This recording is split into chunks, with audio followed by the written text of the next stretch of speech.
Hey guys, ChessieRose25 here with something a bit different to what I usually do. Now, those who do GCSE English will know that a heck of a lot of poetry analysis is required, so I thought I'd put together a video on an interpretation on one of the poems in the relationships cluster of Moon on the Tides, In Paris with You by James Fenton. Now this is just an alternate interpretation of the poem that my class came up with, and there were some pretty good ideas, so I thought I'd share them with you.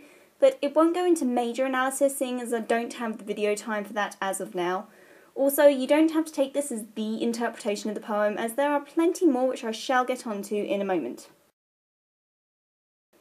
Right, let's start off with the poet quickly. James Fenton was born in London, 1949. He is a political journalist, book reviewer, and a war and foreign correspondent, so In Paris with You ties in quite nicely with that. His themes are relationship breakdowns, domestic violence, isolation, and false hope, all of which can be viewed in the poem In Paris with You depending on what interpretation you're looking at. He also tends to use a lot of wordplay in his poems, so that is something to look out for if you're analysing any of his poems. There are quite a few interpretations of In Paris with You which you could use, so I'll just go through the ones that I know of.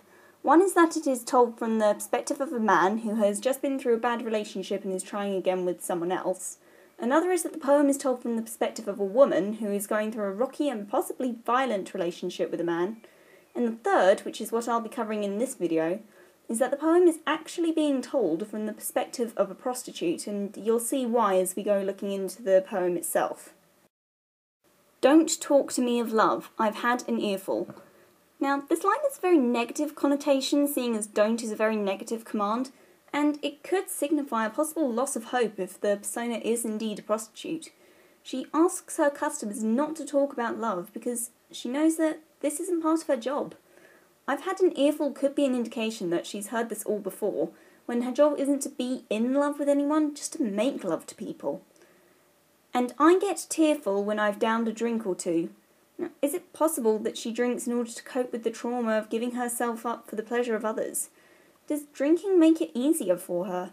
Now, people often hear stories of others drinking away their sorrows after a traumatic event, and alcohol does make a person less inhibited in their actions, so this is a very real possibility of what's happening. But I'm in Paris with you. Now, this line is constantly repeated throughout the entire poem, in fact is at the end of each stanza except the third. If the persona is a prostitute, could she be trying to make things better for herself by convincing herself that she's in a romantic setting, and that provides her with a tiny piece of hope? Then again, the constant repetition of the line could also be mocking, as a typical romantic setting makes no difference to the prostitute's life. She's in the city of love, and yet she can't experience what normal couples do there because of the lifestyle she leads. You is the nameless listener of the poem, much like the nameless voice. It's possible that you could be referring to many different people, the persona's customers as it were, as the listener, like the voice, has no name or identity. I'm one of your talking wounded, I'm a hostage, I'm marooned. There are multiple uses of war imagery here, linking in with Fenton's career as I mentioned before, but also a few deliberate mistakes. Talking wounded is equal to walking wounded, and marooned of course equals marooned. The mistakes could have been made because the persona is drunk, as indicated in the previous line, and as I said, Fenton does use a lot of wordplay in his poems, and this is a prime example. The use of war imagery, particularly that link to hostages and being trapped alone, could signify that the persona is trapped in this life of prostitution, if that is who the poem's voice is. Yes, I'm angry at the way I've been bamboozled. Now, the word bamboozled means to be fooled or cheated out of, and the use of it in this poem could represent the prostitute being cheated out of a future, that her hope for a better life is gone, so it makes sense for her to be angry at this. And resentful at the mess I've been through. Now, could it be that she had a relationship before she became a prostitute? Resentful is once again a very negative word, meaning to feel displeasure or irritation. So it's likely that a previous relationship ruined her, possibly if her boyfriend cheated on her or tricked her into giving him all of her money, so she's had to resort to prostitution to get by. I admit I'm on the rebound. To be on the rebound is to be having a relationship with someone when a previous relationship has just ended. For the prostitute to say that she is on the rebound suggests that she's only just come out of a relationship, which in turn implies that she has been leading this way of life for a relatively short time. Already, she doesn't have any hope left. Was her previous relationship so bad that she doesn't have faith in people anymore? Was she abused, and if so, does this explain why she is so pessimistic and out of hope for any chances of love? Now, I'm going to quickly skip ahead a few lines and briefly colour a few choice segments of the poem, seeing as I don't have much time, so right now I'm just going to move straight on to stanza 3. Now, throughout this stanza, the voice is very dismissive to the usual tourist sites of Paris. Do not go to the Louvre, sod off to sodding Notre Dame, skip the Champs-Élysées, etc.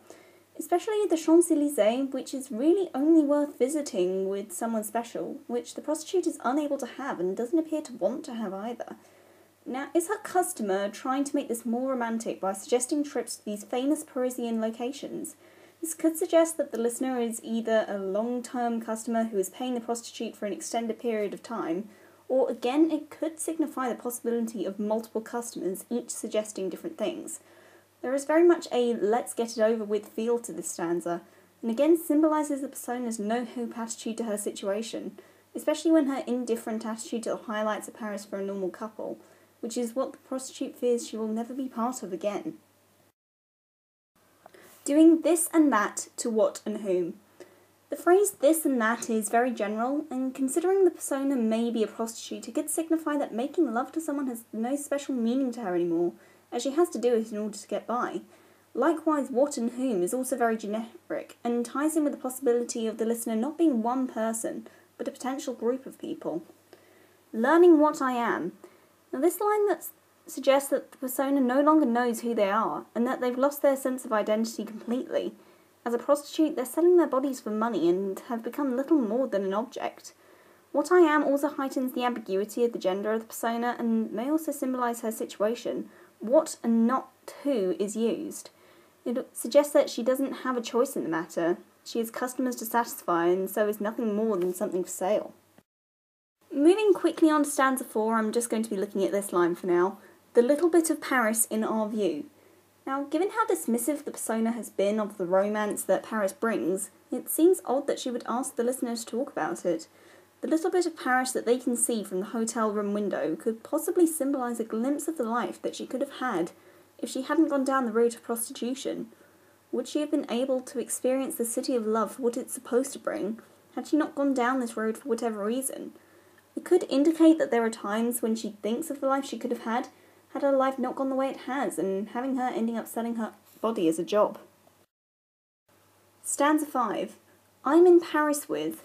And this line has been repeated throughout the poem, and in fact it's repeated 4 times throughout this one stanza.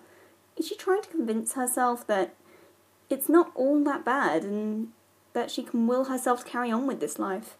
Could it indicate that she may feel there is nothing else for her now that she's leading this way of life, so she's trying to make it better for herself by saying that she's in the city of love in order to improve her mood even the slightest bit? Your eyes, your mouth. This line is said directly after one of the I'm in Paris withs. It's interesting to note that eyes is the only romantic imagery used in this stanza, whereas mouth is more sexual, which links to another poem in the relationships cluster, To His Coy Mistress by Andrew Marvell. The persona has led us to believe that she doesn't believe in love anymore, so why would she mention eyes? Now, eyes are often described as windows to the soul. Maybe she's trying to figure out who her customer is, or maybe even trying to find herself once again. Well, I hope this video helped when it comes to considering alternate views of a poem. In fact, if you can mention these in an exam, then it looks great. Again, you don't have to take this as the interpretation of In Paris With You. In fact, you may come up with another interpretation of the poem other than the ones that I mentioned earlier. Anyway, good luck in the exams, and I'll see you guys later. Bye!